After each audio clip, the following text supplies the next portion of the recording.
口をセロテープで留めました。そして斜めにガムテープを貼ってここをハサミで切りました。そうするとですね、1箇所こう穴が開くので、この口をですねドライヤーにかぶせます。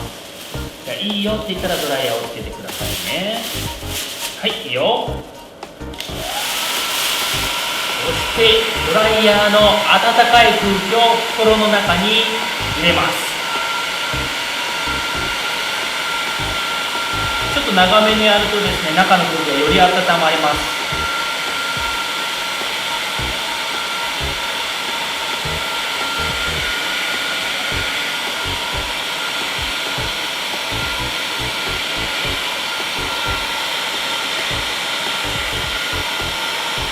さあ、司君、ドライヤーを切ってください。